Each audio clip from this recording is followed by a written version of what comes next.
right now. It's been 4 years since we were last here, so we're long overdue for another trip. And you guys are so welcoming and so amazing, and the Poshmark team is so happy to be here. So for those of you that don't know me, I am Leanne Che. So I am the VP of Community at Poshmark. I head up all things that are customer and community facing, so from customer support to all the in-app parties that happen to throwing these events for everyone that's here tonight. So first of all, I just want to say thank you everyone for joining us. We're so excited to have everyone here. What an amazing turnout. Can we just give everyone a round of applause for showing up?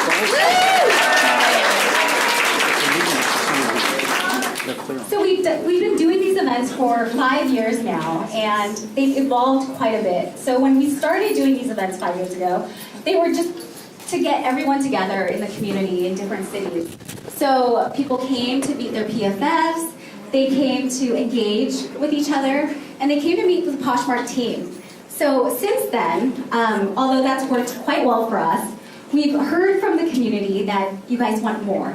Right? You guys want to come to these events and to learn, right? You want to learn about how to take better cover shots. You want to learn how to elevate your closet. You want to learn how to become a boutique seller.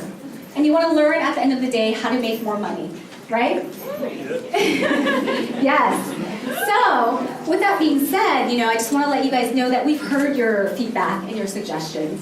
And we take all of that into account, which is why we've relaunched these events with the educational piece. And then Adiel and my team will actually go through kind of like a fireside chat or a small panel of 2 users, one who is selling out of their closet and one who is actually a boutique seller. So anyway, without further ado, I will ask Adiel to come up here. Hi everybody. As Leanne mentioned, my name's Adiel and I'm Director of Community at Poshmark. And I'd like to invite 2 lovely ladies up here to join me, Penny and Jennifer. Come join me. That's right. So while we're getting settled, I'd love to introduce you guys to these 2 lovely ladies. They are Penny Moss. Thank you. Absolutely yours in the app with 2 Y's. And she's from Washington, D.C., and she recently began poshing full-time. She says she loves anything girly and loves high-end staple pieces. And then we have Jennifer. So her closets are Jen Angel 89, and you can also find her in the wholesale portal, Twilight Gypsy Co. She's from Northern Virginia, and she left the corporate world a year ago to run her Poshmark boutique and her wholesale full-time. So she's a free-spirited musician, designer, writer, and model who has a passion for food, travel, and cats. So thanks for joining us. I actually want to give this to you. Okay. Look on my mic. I forgot I was wearing it. Are you guys having fun? Yes. A little hot. Can you guys hear me? Do you hear me? Okay.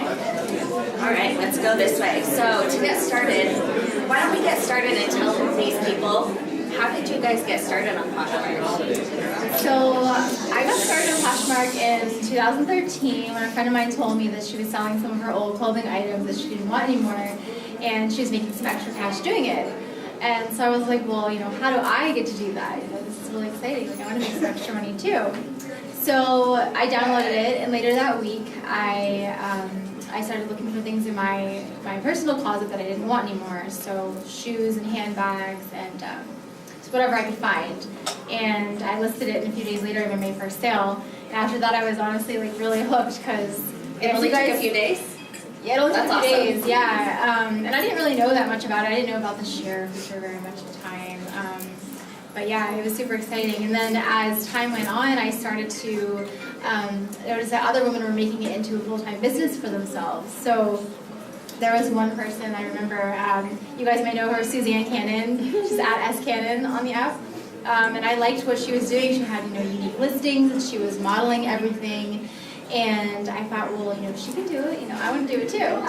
So, I did some research, tried to find, how do I look for wholesale items, and then it just kind of grew over the years.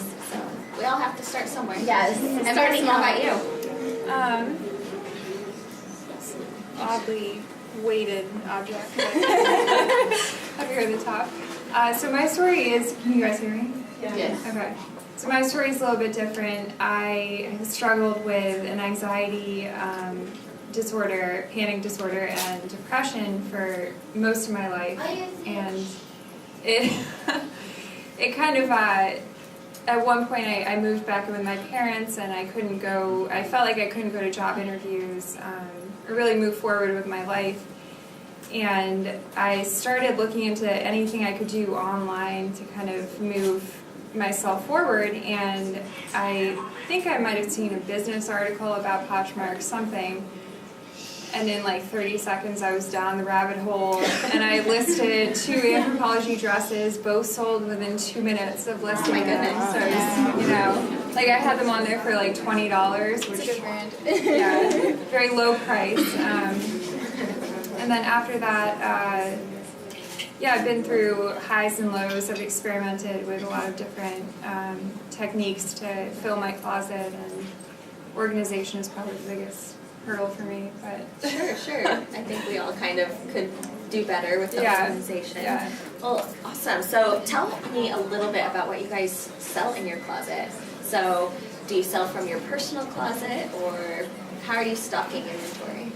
So when I first started, I was selling just things for my personal closet. I had no idea what wholesale was. I wasn't, completely into fashion or retail at the time. But then, as I was learning how other people were making it into a business for themselves, I started to say, well, okay, how am I going to find vendors? And so I started searching for vendors, in the United States, so the quality was really good. And I kept doing that. Of course, I look for, I do thrifting a little bit.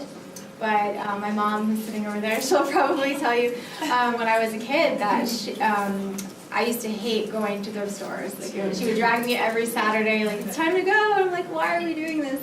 But there are people on Posh, probably many of you who sell designer brands, and you can make a killing doing it. And I definitely would suggest that. But for me, I kind of stuck with wholesale and doing boutique items and retail. So. Awesome. And Penny? Yeah, I started out selling a lot of stuff for my own closet, and then I got into buying liquidation lots of returned goods. I think it was from Nordstrom, so anything Tell that us had a little been... bit more about that.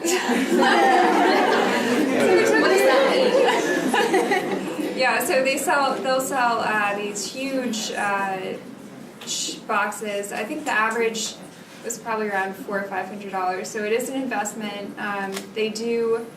It's liquidation.com. I'm not being paid or anything, but I don't do it anymore. But they'll give you a full manifest of everything that is in the boxes, including the MSRP, which is the retail value. But they won't tell you how damaged the item is, so you kind of have to guess. And I went through that for a long time, and I got some unhappy shoppers, I got some returns. And then I recently started buying new, so at like Marshall's and Nordstrom Rack, getting my points up and getting rewards for that. And then I love Goodwill. I don't go as much as I used to. I used to go like 3 times a week, and it's very, I think the location of the Goodwill is very important. So the one in Arlington is my favorite. That's really good. Yeah, and then there's a few more. I'm getting a lot of tips right now. So. That's one of them. Yes. Yeah, they just start, I think because I spent like $700 there every Tuesday in like April, whenever they first started doing it, and so they're like, we're going to continue this. 50% off every Tuesday. I have a question. Maybe it was you too. Yeah. Does anyone know that there's a store in this area that you can like fill a bag for like a certain amount? Yeah. Well, I tell you all, you'll know where. I can't always see this. Okay, I was just curious because like some states have more than others, and I to this day haven't found one around here. So Yeah. The other thing, I was just up in New York City over the weekend, and I went to the Nordstrom Rack there, and speak up. I went to the Nordstrom Rack there, and the selection was completely different. So I think geographical locations, especially chain stores, it's very important. That's a good tip. Goodwill, metropolitan areas, you should stay around like the wealthier people because they're going to be. So when you guys are shopping, whether it's for wholesale inventory or if you're thrifting, how do you guys decide what's the right thing for your closet? How do you decide what to buy? That's a good question. I always purchase things that are, in my style. So I like, if you guys look at my closet at Jenny Angel 89, my retail closet, you'll see that things are very bright and colorful. So I kind of try to stick with that aesthetic. But also, things that are trending as well. Like right now, I've been looking for booties because booties are so hot right now as we transition into fall. So I really just try to keep in my style, and then I keep one of everything for myself. So it's like going shopping for myself and then selling it. Oh, that's not fair. What was the question again? How do you decide what you're going to buy for your closet? So for me, I'm a huge fan of Anthropologie people, like huge. So I will. I'll look at pretty much everything they have to offer if it's in a store, and then do my selection from there. For myself, I pretty much only wear black. I don't know why. It's just so I think that I might. Goes with everything. It does go with everything. So I think that I might age out of. I'm not sure. But comfort.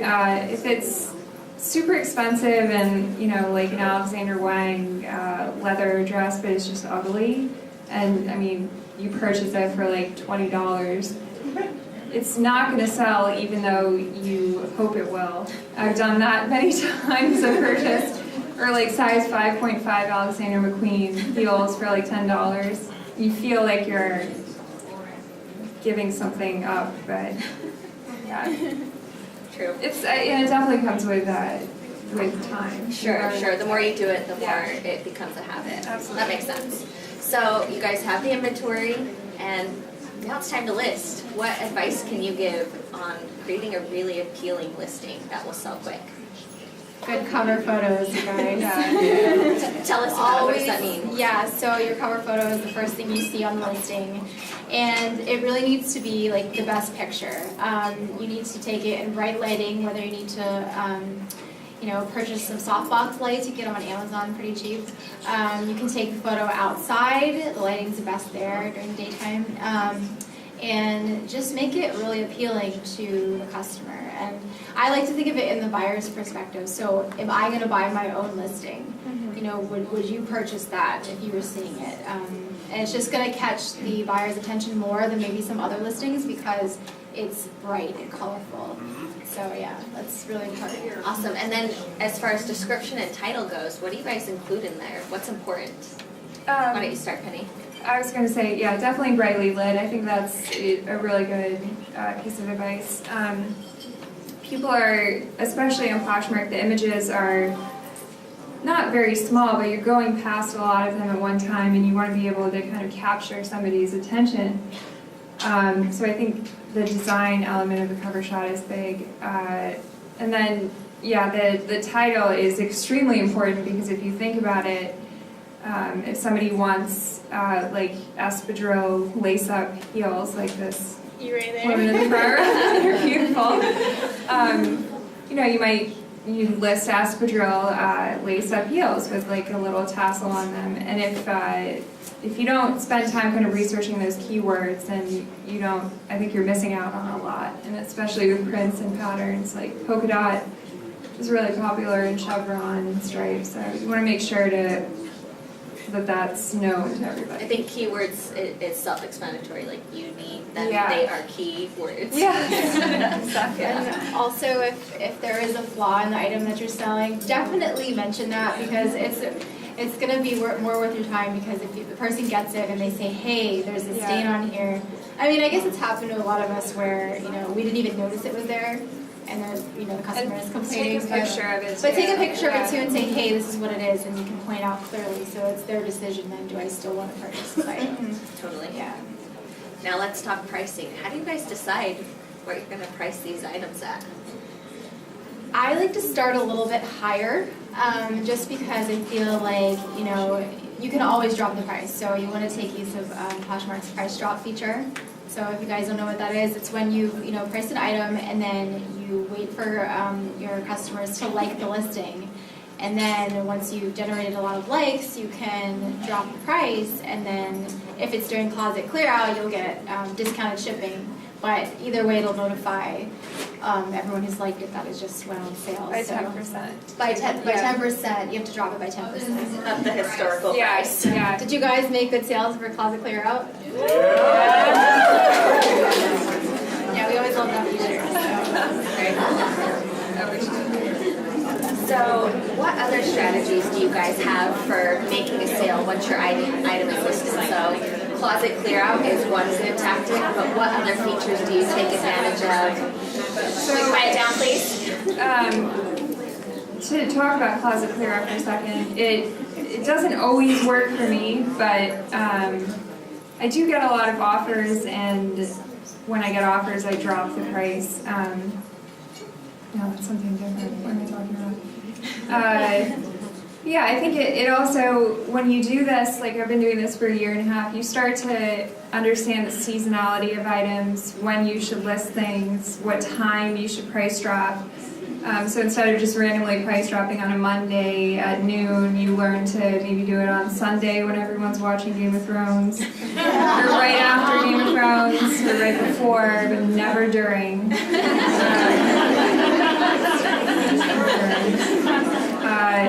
But I would say another technique to kind of keep your sales going, list daily, or list as much as you possibly can. Share your items. Self-sharing is very important. And what else? Shares.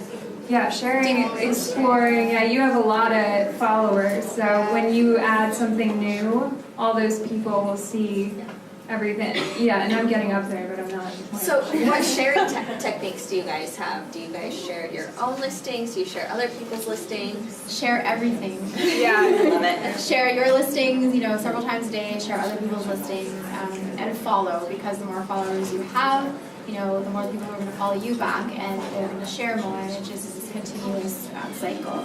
But the other really important thing I would suggest is definitely take use of social media.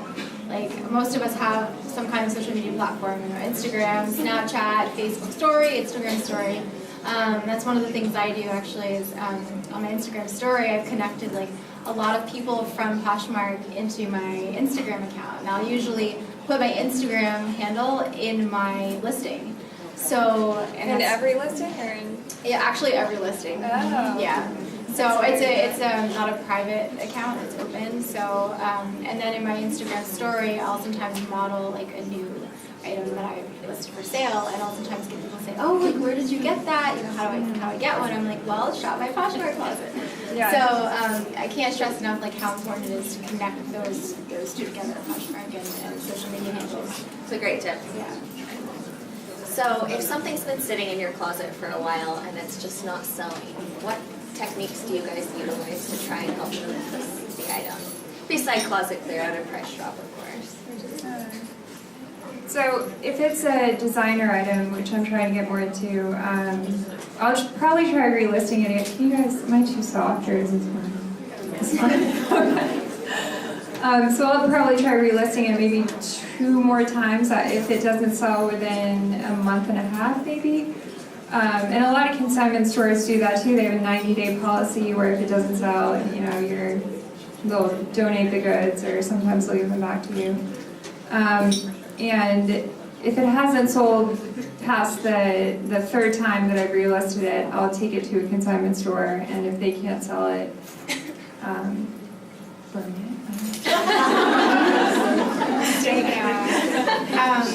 I always try to reevaluate, why is this item not selling? Like, did I do something wrong here? Did I not list it in good lighting? How's the cover photo? And the other thing is, if that item has been sitting at the bottom of your closet, you want to move it around. You want to put it up to the top of your closet, because that's the first thing people are going to see when they, come into essentially your virtual store. It's really important to do that. And even though you might be tired of seeing it, like it's been so long that it's been in there, you kind of have like to... move your items around. I know, like for myself, I like to have things in order. Like I have an aesthetic, you know, if you've seen people on Instagram where everything blends together and it looks pretty, I try to do that with my closet, but at the same time I want to move things around just so that people can see the item, you know, and say, oh, well, she hasn't listed anything new, but meanwhile it's like sitting somewhere at the bottom. So yeah, move things around. And I start, when I self-share every day, I start so that I don't go out of my mind on the bottom, and then I do a diagonal kind of chevron pattern all the way to the top, and then I go back down and do it one more time, and then I refresh and then just... That's fascinating. It's well, if you do it every day, that's a little boring. But, and I've heard that some people pay like their children to share for them. If I had a child, I would absolutely do. I know people do that. Or husband or boyfriend. Yeah, husbands, boyfriends, yeah. Very cool. So, how do you guys know how many active listings you guys have in your closet? Approximate? Yeah, so in my retail closet right now, I have about 350, which is not as much as I usually have, but I think it's because I'm like moving from, you know, summer to fall, so there's a lot of transition going on. But of course I have my wholesale closet too, so there's like several hundred. So trying to organize my space. Yeah, I have two. So I'm on the wholesale portal as well as Twilight Gypsy Collective. So yeah, I mean there are a lot of people who do have two closets, and it is a lot to manage, but it's really fun. So I'm curious, you have a lot of active listings between the two of you. How do you guys keep them organized? Where do you store them? This has been a long journey for me to figure out how to store my inventory. I think I spent a lot of money that I didn't need to spend. In the end, I invested in Z-racks, which are really industrial strength racks that can hold hundreds of pounds of clothing. And I got two of them, and I have just parallel bars. I think one of them is just for dresses, and the other are for tank tops and short sleeve shirts. That's all I really need. I did have a number system for a while, which did not do well. I need something simple. I also need to be able to look out and know what I have in my inventory, what colors I'm running low on. And I think I have 250 active listings. I did have 700 at a time, but then I edited it, and then I got a lot of sales after that because I had really cheap stuff in there.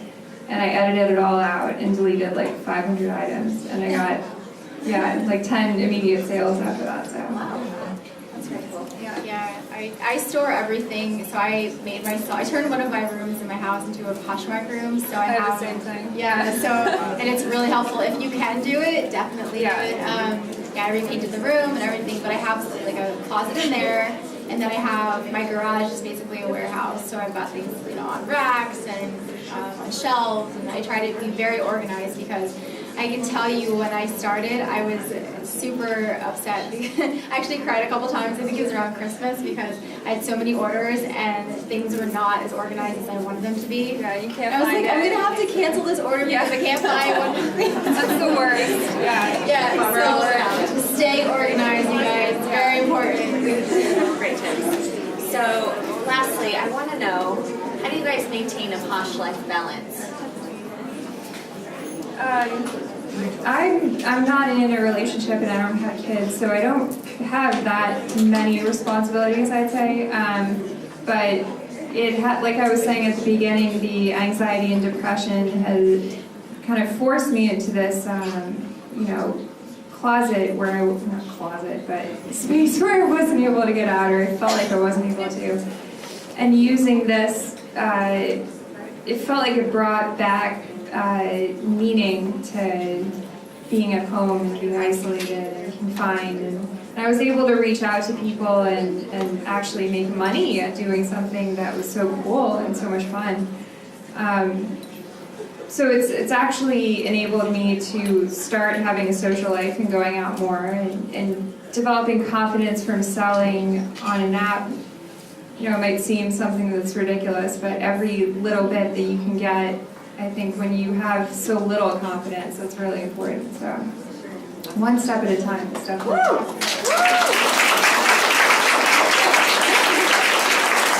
It's definitely a struggle, I will say, especially maintaining, more than one closet. But it's been a year this week since I left my full-time job. I was working for a State Department as a government contractor. Yeah, and I left, and I told myself if I can do this consistently for 6 to 12 months and make as much on Poshmark or more that I'm making at work, I'm gonna jump in with both feet. And I thought, okay, that's impossible. Like it's never gonna happen. And I worked really hard, and I came home from work, and I would be like, well, I have to package all these things up now. But honestly, in hindsight, it was very. I'm glad that I did that, and it's very rewarding now that it's difficult, but just keep pushing, and it is possible because you've heard my story. Anyone can do it. Yeah, I think there's also definitely a point where, for me, this has happened a few times, where you either know that you're going to stop and you're going to quit, or you have to push through and try something completely different and just try as hard as you possibly can. And I think that's what separates a lot of people from success, is being afraid of failing and not, even if you do fail the first time or the first 4 times, just coming back and trying it all over again, trying a different approach if you really want to do it. So. Awesome. Thanks so much for sharing that.